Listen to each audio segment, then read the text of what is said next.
사무엘상에 나오는 인물의 주인공은 세 명입니다. 사무엘과 사울과 다윗이지요. 사무엘상 16장 이후부터는 그 주인공이 다윗으로 집중이 됩니다. 16장에 보면 기름 부음 받는 사건이 나오지요. 기름 부음 받고 난 다음에 그 다윗이 17장에 가서는 골리앗과의 싸우는 장면이 나옵니다. 모든 쟁쟁한 정말 멋있는 형들을 다 제치고 마지막 말지였던 다윗이 기름 부음을 받게 되는 거지요. 그래서 항상 막내들은 힘을 내야 됩니다. 힘을 내시고, 또 전쟁터에 나가 있던 형을 만나러 나갔지만 모두가 골리앗 앞에 벌벌 떠는 그 가운데 다윗만큼은 하나님의 이름을, 만군의 여호와의 이름을 의지하여 나가서 전쟁에서 나가서 골리앗과의 싸움에 어떻게 해요? 칼로 이기지 않고 단창으로 이기지 않고 돌멩이 하나를 던져서 그를 쓰러뜨리고 골리앗의 칼을 빼앗아 그 골리앗의 목을 치는 승리를 외치게 되는 거지요. 그래서 돌아올 때에 사람들이, 여인들이 뭐라고 얘기합니까? 사울은 천천히요, 다윗은 만만이다 라고 이야기를 합니다. 이 이야기를 듣고, 이 노래소리를 듣고 돌아왔던 다윗에게 어떤 마음이 들었을까요? 이제 주인공은 누굽니까? 바로 나다란 거지요. 그 마음이 다윗 마음에 쑥 들어올 수밖에 없습니다.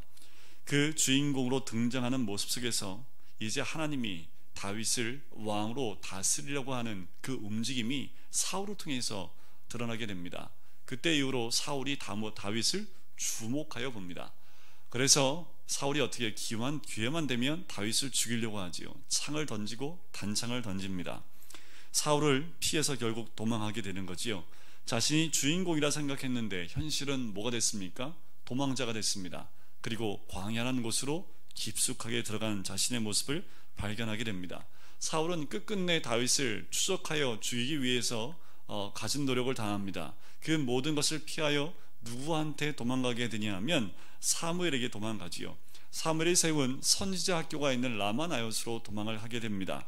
그곳에 들어갔다는 소식을 듣고 사람들을 3번이나 잡으려고 보내지만 하나님의 영이 함께 하심을 통해서 그 사람들이 다윗을 잡지 못합니다.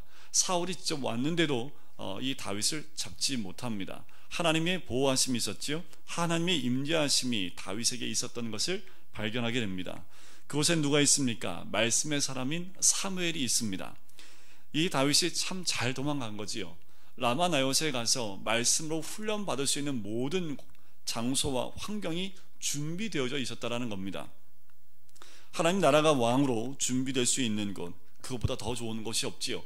사무엘을 통해서 말씀으로 훈련받을 수 있는 것, 그보다 더 좋은 것은 없습니다. 다시 사무엘에게 묻는 장면이 나오지 않는 것이 참 아이러니다 할 정도입니다. 보면 라마나요스에 어느 정도 있었던 것 같은데 사무엘과 대화하는 장면이 전혀 나오질 않습니다. 사무엘과 앉아서 자신의 모든 것에 대해서 이야기할 법한도 한데 성경에 나오지 않는 것을 보면 이야기할 수도 있었지만 상황을 보면 다윗이 다른 이야기를, 말씀에 대한 가르침을 받았다는 모습이 등장하지 않고 있다는 거지요. 다윗이 아직 왕으로 준비되지 못한 모습, 그리고 스스로 광야로 들어가는 모습을 말씀 가운데 보게 되는 거지요. 왜 그랬을까요? 다윗 마음엔 아직도 주인공이 누구라고 생각한 걸까요? 자기 자신이라는 거지요. 나야 나라는 겁니다. 이 나라의 주인공은 자기라는 거지요. 사람은 그렇게 참 쉽게 변합니다. 처음에 그 믿음, 그 어렸을 때, 그 소년이었을 때 기름 부음 받고 골리앗과 싸움에서 승리할 때, 그때의 그 신앙이 유지되지 못하고 쉽게 변질되어지는 다윗의 모습을 보게 되는 거지요. 결국 선지자 사무엘이 있던 라마나요스에서 도망하는 모습을 우리는 20장 1절 말씀에서 발견할 수 있지요. 저번 주에는 고난주간이었기 때문에 한 주간 지나서 이 말씀을 보기 때문에 제가 다시 처음부터 다윗이 등장하는 것부터 다시 말씀을 드리는 겁니다. 자, 라마나요스에서 도망을 와요. 이게 말이 무슨 말인지 모르겠습니다. 라마나요스에 있을 때 하나님이 보호하셨고 하나님의 영이 함께 했는데 20장 1절 말씀에 보면 도망하여 라는 표현을 쓰고 있다는 거지요.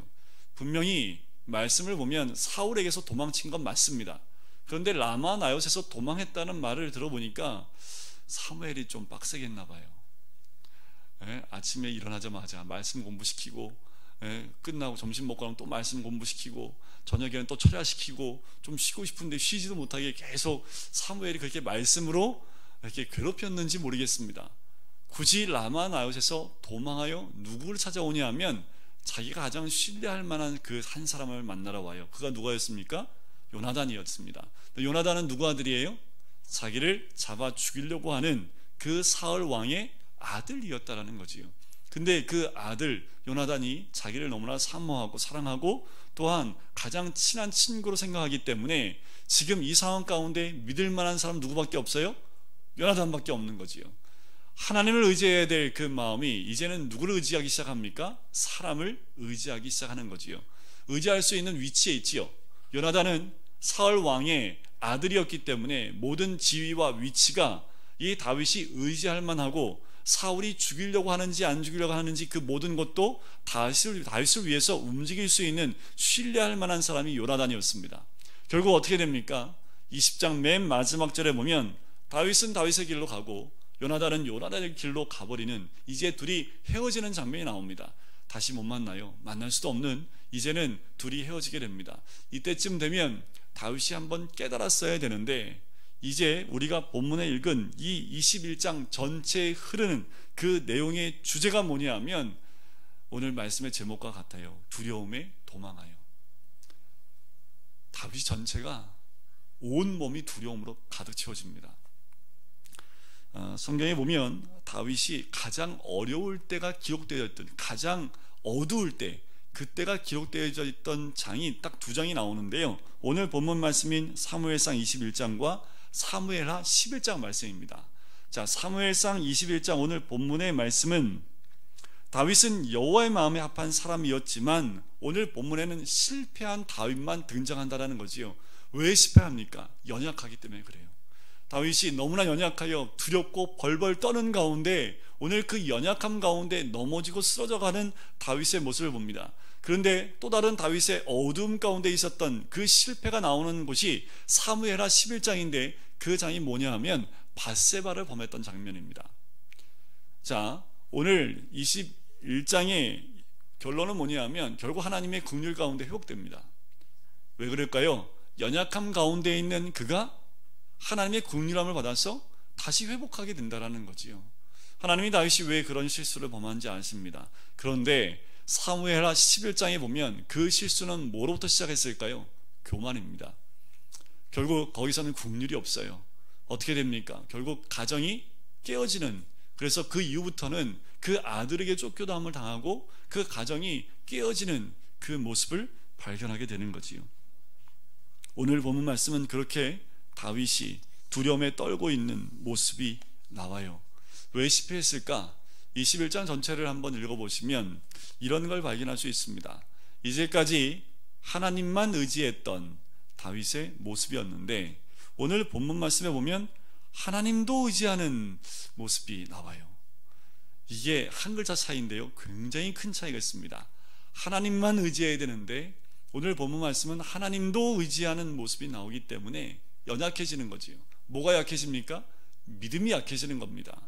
하나님만이 나의 생명이요 하나님만이 나의 도울자 되시는 에베네셀의 하나님, 그 하나님만 의지해야 되는데 오늘 본문에 보면 하나님만 의지하는 모습이 아니라 하나님도 의지하고 자기의 머리나 경험도 의지하고 물질도 의지하는 그 모습, 그 의지할 때, 그럴 때마다 하나님께서 여기에 보면 다윗에게 직접적인 생명의 위협이 없다 할지라도 이 일을 통해서 다윗이 하나님의 영광을 크게 가리는 모습을 보게 되는 거죠.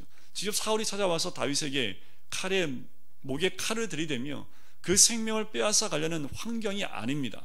그런데도 다윗은 어떤 모습이에요? 이 모습 가운데서 하나님의 영광을 크게 가리게 되는 모습을 보게 되는 거지요. 하나님만 의지할 때 아무리 사망의 음침한 골짜기를 다닐지라도 함께 해주시는 분이 우리 하나님인 줄 믿습니다. 아무리 내가 지금 음침한 골짜기를 다니고 빛이 하나도 보이지 않는 어둠컴컴한 길을 다닌다 할지라도 주님이 나와 함께 하시면 그것은 어둠이 아닙니다. 고난 가운데 있고 정말 극한 고난 가운데 있다 할지라도 하나님이 나와 함께 하시면 그건 고난이 아니라 주의 빛이 임하는 환경이라는 거지요. 저번 주에 우리가 주기철 목사님 영상을 봤잖아요. 그 감옥에서 갖은 고난을 당하시는 그 주기철 목사님의 모습이 이 말씀을 준비하는데 떠올리더라고요. 과연 그 감옥에서 고초를 당하셨던 주기철 목사님의 그 모습이 정말 어두움 가운데 있었던 환경이었을까? 다시 말씀을 보니까 그때야말로 하나님이 함께했던 그곳이었다는 생각이 듭니다. 마지막 순간에 그 간수가 얘기하잖아요. 네가 이렇게 고통받는데 하나님 어디 있냐? 잠자고 있냐? 뭐하고 있냐? 라고 주기철 목사님한테 묻지요. 그때 주기철 목사님이 그러시지요. 나와 함께 하시는 분, 나보다 먼저 나를 위하여 고통받으셨던 그 주님이 나와 함께 하고 계신다 라는 그 고백을 합니다. 그 고백이 굉장히 파워 있는 고백이지요. 그 고백 이후에 순교를 하셨지만 그 순간 육체는 고통에 있을지 모르지만 진정한 주의 빛이 임했던 곳이 바로 그곳이었다라는 겁니다. 이제 다윗은 요나단과 헤어지고 노비라는 곳으로 가요. 그 노비라는 곳에 가서 제사장 아히멜렉을 만나게 됩니다.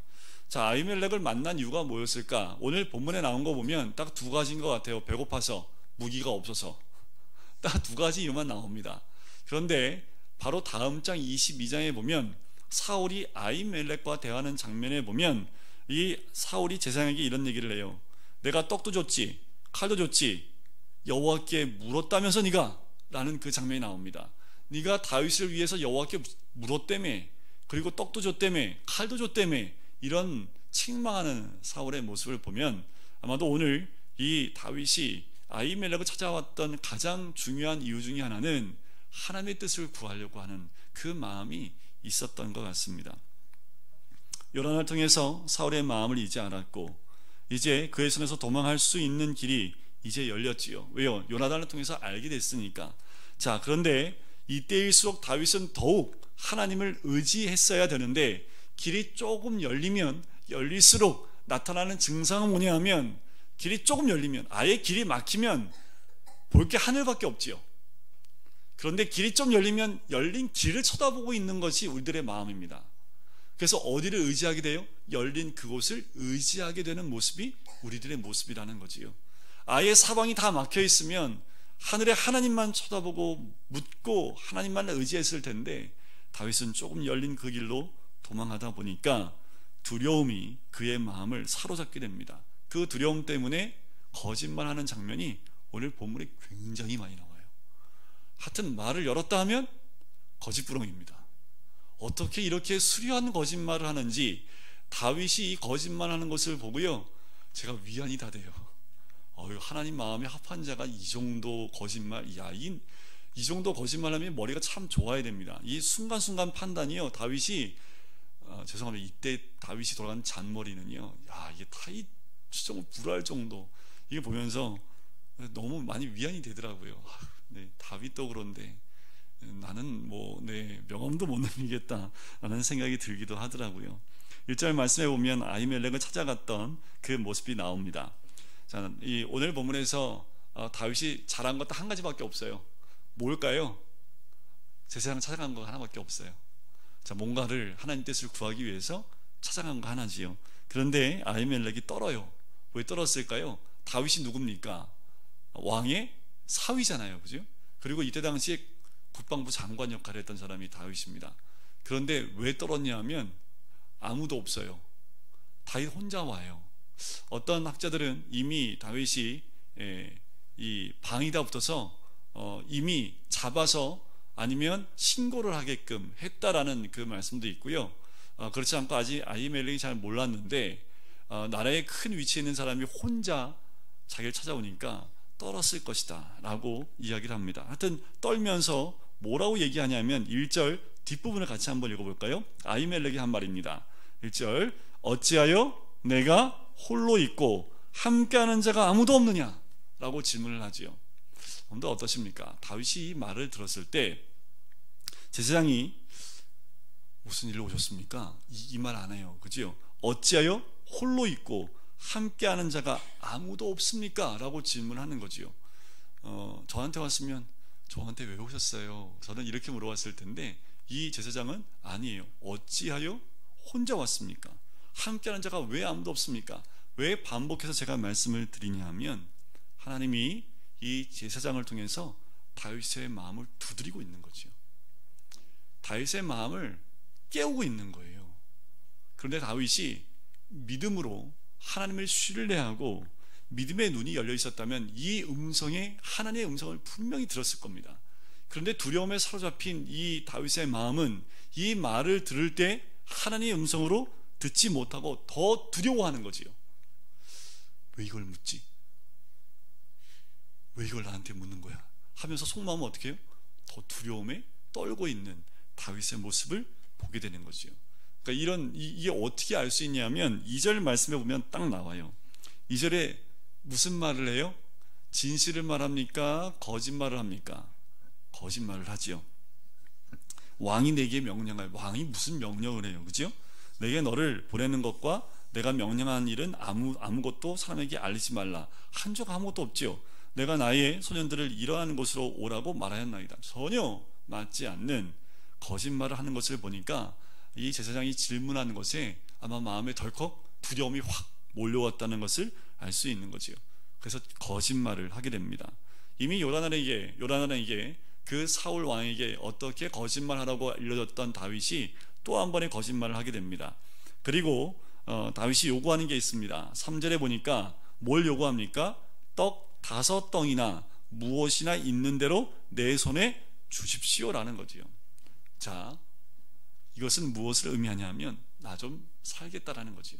지금 배고픈데 뭐 먹을 거 줘서 내가 좀 살아갈 수 있게 해달라는 그 요청입니다. 그러니까 먹고 좀 내가 힘을 내고 내 의지대로 할 수 있게끔 만들어 달라라는 그런 요청이기도 합니다. 자기를 살리려고 이런 거짓말에 빠졌고 자기는 살았지 모르지만 이 사건을 통해서 아히멜렉과 그 모든 제사장 85명이 죽임을 당하게 됩니다. 다윗의 이 잘못된 말 한마디, 선택을 통해서 만약에 이 제사장이 한 말에 올바로 진실된 말을 했다면 다윗의 마음에 눈이 떠졌을지 모르겠습니다.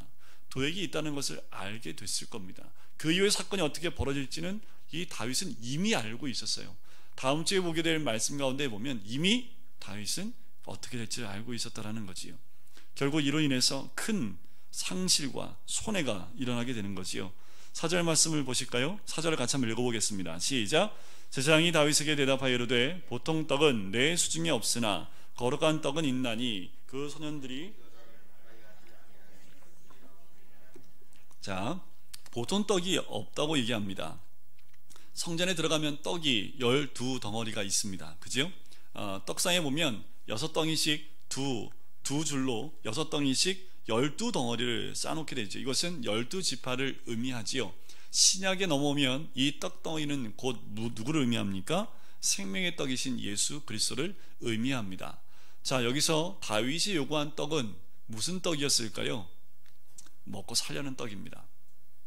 그런데 이 제사장이 말했던 떡은 뭐밖에 없어요? 거룩한 떡밖에 없는 거지요. 사람이 떡으로만 살 것이 아니요 하나님 위에서 나오는 말씀으로 살 것이다. 신명기 8장 3절 말씀 그대로입니다. 하지만 다윗이 요구했던 것은 떡이었습니다. 자, 여기서 우리가 한 가지 좀 짚고 넘어가야 될 부분이 있는데, 자, 여기서 말하는 떡은 진설병을 의미합니다.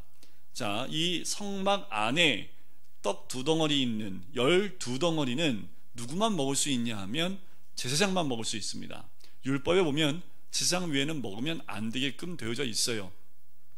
자, 새 안식일이 되면 김이 모락모락 나는 떡을 그곳에 놓고 거기에 진설됐던 그 떡은 가지고 와서 밖으로 나가지 못하고 거룩한 곳에서 구별된 하나님 백성, 그러니까 제사장들은 그 떡을 거기서만 먹게끔 되어져 있습니다. 자, 그런데 오늘 본문에 보면 이 아히멜렉이 다윗에게 이 떡을 먹게 하는 모습을 보게 됩니다. 자, 그러면 율법에서는 이것은 어떻게 해석해야 되는지 마태복음 12장에 보면 미리사 사건 때에도 예수님이 이 사건을 언급하고 계시는 것을 볼 수 있어요. 그래서 이것이 이렇게 한번 보시면 좋지 않을까 생각이 들어요. 율법을 어겼기 때문에 죽어야 된다라는 것은 하나님이 율법을 주신 의도와 맞지 않다라는 겁니다. 자, 이 율법 가운데 레위인들만 이 떡을 먹어야 된다라고 했던 이유가 뭘까라는 거예요.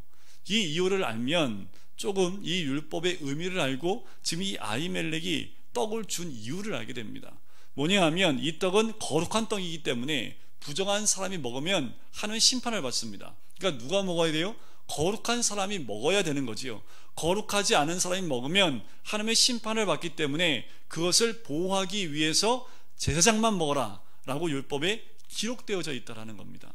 그러니까 뭐예요? 지금 아히멜렉이 묻습니다. 여자를 가까이 하지 않았느냐? 너희 정결한 거 맞냐? 질문을 하지요. 우리 3일 동안 했기 때문에 다 정결합니다 라고 했더니 아히멜렉이 이 떡을 주는 거 보면 거룩하고 정결한 사람이 이 떡을 대했을 때 이것을 먹어도 되는 그것이구나라는 것을 우리가 깨달을 수가 있는 거지요. 만약에 이것을 먹으면 일반 사람이 먹으면 무조건 죽어 하면 아히멜렉이 주지 않았겠지요. 근데 아히멜렉 제사장이 이것을 그들에게 주었다는 것은 그들이 거룩한지 구별되어져 있는지를 확인하고 주는 것을 보면 그 율법에 제정되어 있는 것은 이거를 어기면 죽는다는 의미보다 생명을 살리는 것에 그 초점을 두고 있는 거지요. 거룩한 것을 잘못 대하여 그 죄 있는 부정한 사람이 먹으면 하나님의 심판을 받기 때문에 그것을 막기 위해서 율법을 제정해 놓았다라는 것을 볼 수 있습니다. 그렇다면 법이 우선입니까? 생명이 우선입니까? 생명이 우선이라는 겁니다.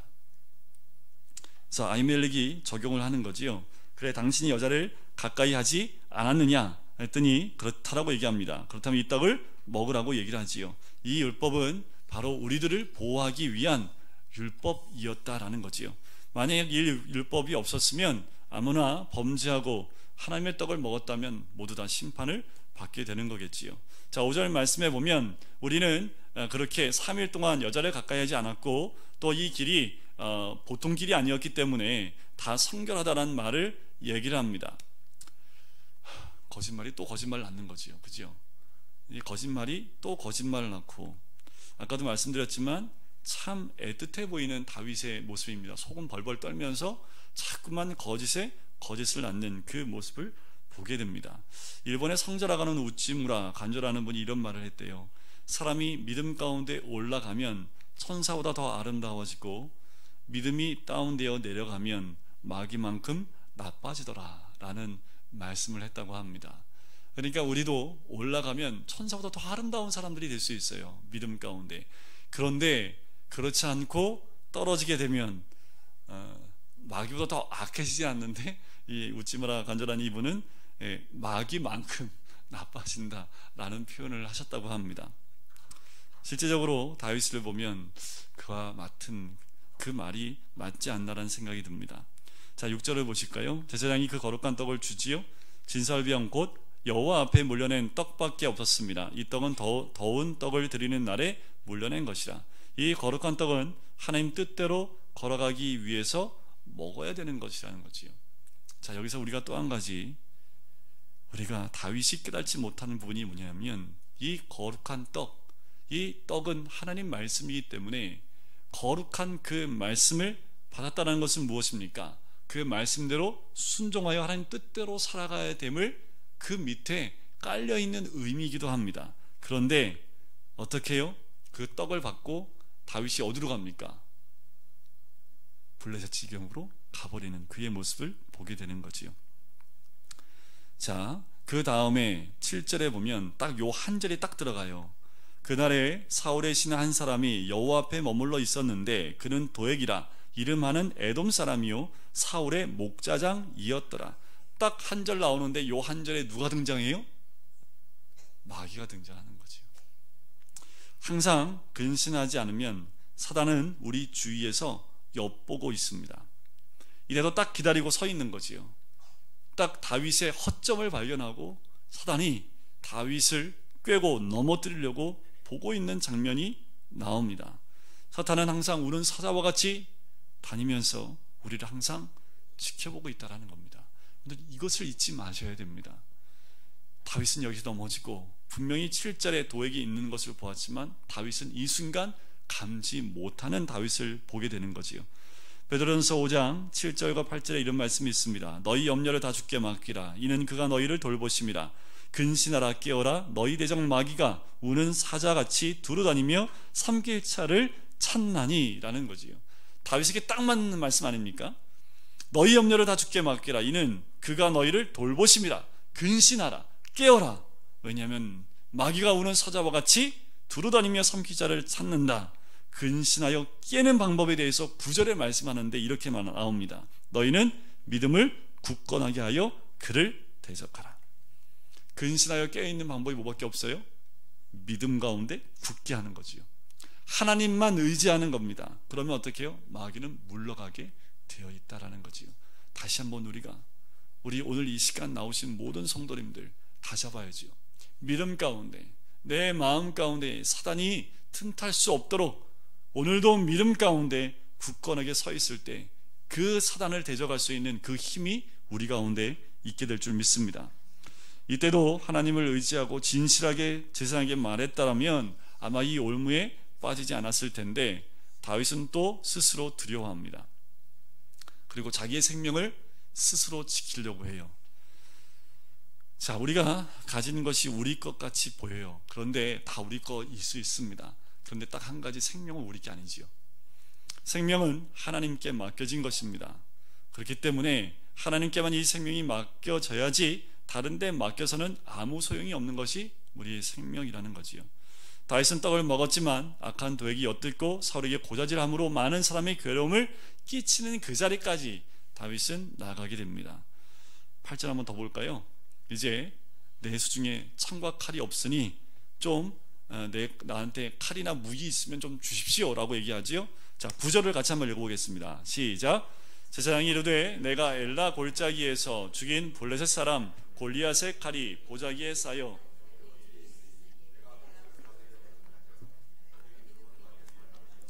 하는지라. 다윗 이르되 그 같은 것이 또 없나니 내게 주소서 하더라. 참, 다윗과 싸울 때 다윗은 뭐 갖고 싸웠습니까? 만군의 여호와의 이름으로 내게 가노니 너는 칼과 단창으로 내게 오지만 나는 만군의 여호와의 이름, 그 이름을 의지하여 간다 라고 해서 승리했던 다윗인데 지금 뭘 취하고 있어요? 네, 그 칼을 취하는 거죠. 그리고 뭐라고 얘기합니까? 그거면 족합니다. 그 같은 것이 없지요, 주세요 라고 하는 거지요. 골리앗과 싸울 때의 다윗의 모습과 지금의 모습이 너무나 달라진 모습. 그 사람이 이 사람 맞습니까? 그 다윗 이 다윗 맞습니까? 이 말씀을 또 보면서 10년 전에 제가 지금 제하고 같습니까? 누구만 알 수 있을까요? 가족 식구는 알지요. 여러분, 10년 전에 우리 여러분들의 모습과 지금의 모습 어떠십니까? 동일하십니까? 아니면 다윗처럼 떨어져 계십니까? 아니면 지금 모습이 더 10년 전의 모습보다 더 믿음 가운데 세워져 계십니까? 결국 이 큰 칼을 끌고 어디로 갑니까? 그냥 칼 버리고 여호와 이름만 의지하고 가면 좋을 텐데 그 큰 칼을 끌고 다니니 얼마나 고생스럽겠습니까? 삼척이나 되는 그 거인이 가지고 다녔던 칼인데 다윗이 아무리 어린 데서도 그 칼이 얼마나 무거웠을까요? 그런데 그 칼을 질질 끄고 다니면서 뭐예요? 그 칼이 나를 살릴 것처럼 칼을 가지고 다닌다니까요. 그게 우리의 모습입니다. 우리가 의지하지 않았던 것들이 내 눈에 들어오면서 하나님을 의지하지 않고 다른 것을 의지할 때 그것이 얼마나 거추장스러운데 그 거추장스러운 것이 나를 살릴 것처럼 그것에 대한 믿음이 점점 커지게 된다는 겁니다.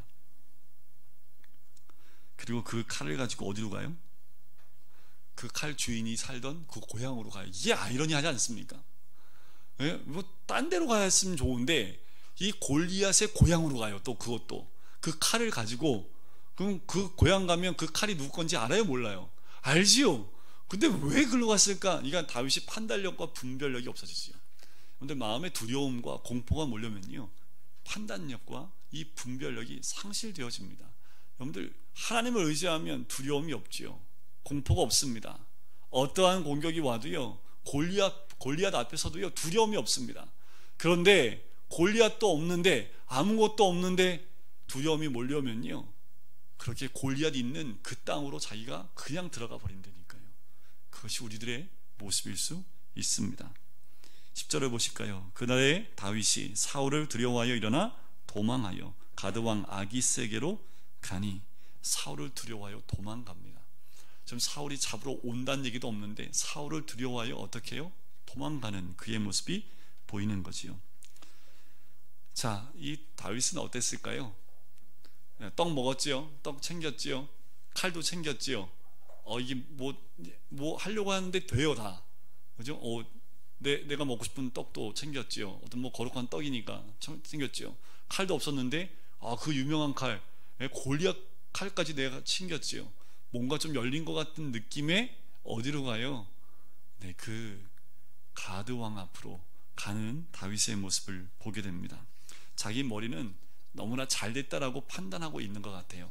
자, 사울에게서 도망가서 내가 망명을 하면 그 나라에서 나를 받아줄 거야. 그리고 아마 이렇게 얘기했을 거야. 야, 사울을 배반하여 우리나라로 왔으니 이스라엘을 쳐들어가 망하게 할 수 있겠다 라고 이들이 생각하지 않겠냐라고 다윗이 생각하고 그 땅으로 간 거지요. 그건 자기 생각이지요. 11절을 보세요.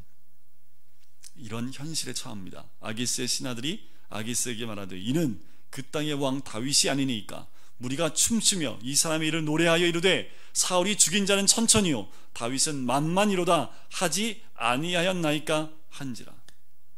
사단은 정확하게 우리가 무엇을 하고 있는지 다 알고 있어요.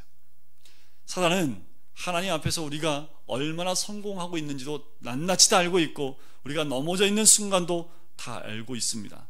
마귀는 사람보다 간교하지요. 우리가 하나님을 의지하지 않는 이상 이 마귀를 이길 수 있는 방법은 없습니다. 하나님을 의지하지 않으면 마귀는 우리를 짓밟으려고 준비하고 있다라는 겁니다. 그렇게 사단은 이 다윗을 그렇게 목을 조이며 따라 들어옵니다. 12절에 보세요.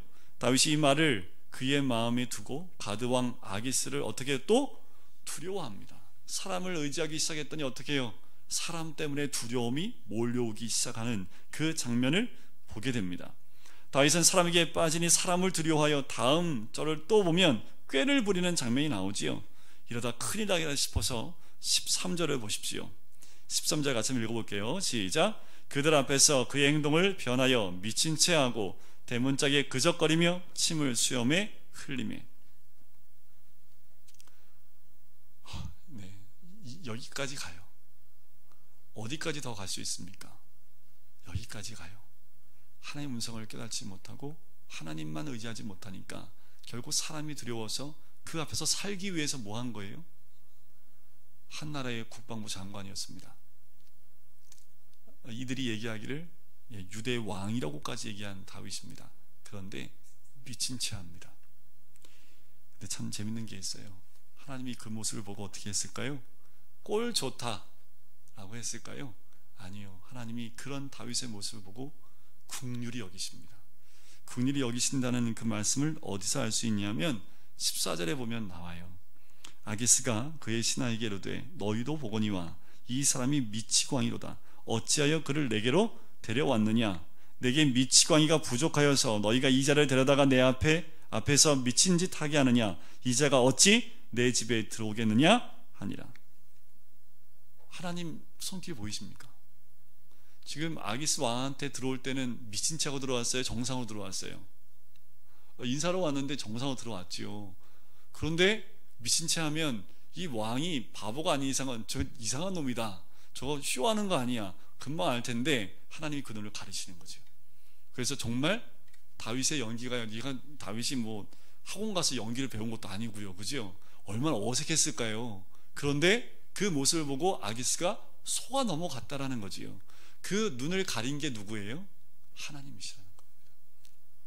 하나님이 이 순간 다윗과 함께 하시는 모습을 봐요. 그리고 하나님도 다윗이 그렇게 미친 채 하는 모습을 하나님이 보십니다. 하나님 마음이 어땠을까요? 내 자녀인데, 내 자식인데 이방 땅에 가서 미친 채 하는 그 모습을 보면서 하나님 마음이 무너지지 않았을까요? 여러분, 우리가 세상 가운데 우리도 이런 모습을 가지고 나가면 하나님이 우리를 향해서 마음 아파하십니다. 하나님이 얼마나 마음 아프시면 그 다윗의 모습을 보고 긍휼히 여기셨을까라는 거지요. 우리는 하나님만 의지해야 합니다. 어떤 경우에라도요, 물질 문제에서도, 신변 문제도, 병 문제도 하나님을 의지해야 됩니다. 하나님을 의지할 때만 우린 진실할 수 있습니다. 우리에겐 진실이 없지요. 사람에게는 진실이 없습니다. 우리에겐 미쁨도 있을 수 없지요. 하지만 우리 주님은 미쁘시지요. 미쁨이라는 것은 항상 진실하다라는 것을 의미합니다. 오늘 말씀 중에 또 한 가지 귀한 것, 마지막으로 제가 말씀드렸던 긍휼히 여기시는 그 하나님을 배워야 됩니다. 다윗이 오늘 본문에 보면 얼마나 부족합니까? 얼마나 정말 칠칠밟지 못한 믿음의 사람에서 그렇게 떠나버린 다윗의 모습을 발견하게 되지요. 부족한데요, 하나님이 떡을 주셨지요. 부족한데 그가 원하는 칼도 주셨습니다. 부족한데 아기스 왕에게서 벗어나게도 했습니다. 왜 그랬을까요? 하나님은 다윗의 연약한 마음을 아셨고, 그럼에도 불구하고 제사장에게 찾아왔던 그 마음을 하나님은 귀하게 생각했다라고 저는 생각을 합니다. 그 힘들고 어려운 상황 가운데에도 다윗은 그래도 제사장에게 와서 하나님의 뜻을 구하려고 했던 그 마음을 하나님이 아셨다라는 거지요. 하나님은 아주 요만한 거 하나 가지고 우리를 긍휼히 여기십니다. 우리가 조금이지만 하나님만 의지하지 못하고 하나님도 의지하는 그 모습 가운데에도 조금이나마 하나님께 의탁되는 모습만 있어도요, 하나님이 우리를 불쌍히 여기시지요. 하나님을 온전히 의지하게 되면 그러면 어떻을까요? 더 큰 역사가 일어나지 않겠습니까? 하나님만 의지했다면 더 놀라운 사건이 다윗에게 이 21장 가운데 적혀 있지 않겠습니까? 우리 성도님들 다 하나님만 의지합시다. 우리의 상황이 어떤지 잘 몰라요. 우리 각자의 상황이 어쩌면 다윗과 같이 이 두려운 공포 가운데 있는 그 환경 가운데 있을지 모르겠습니다. 그것은 하나님만 의지할 때 온전히 회복되게 될 줄 믿습니다. 이 말씀을 기억하시고요, 하나님만 의지하여 주님이 함께 하시는 귀한 은혜를 누리시는 우리 성도님 되시기를 주님의 이름으로 간절히 축원드립니다. 우리 이 시간에 같이 찬양 드릴까요?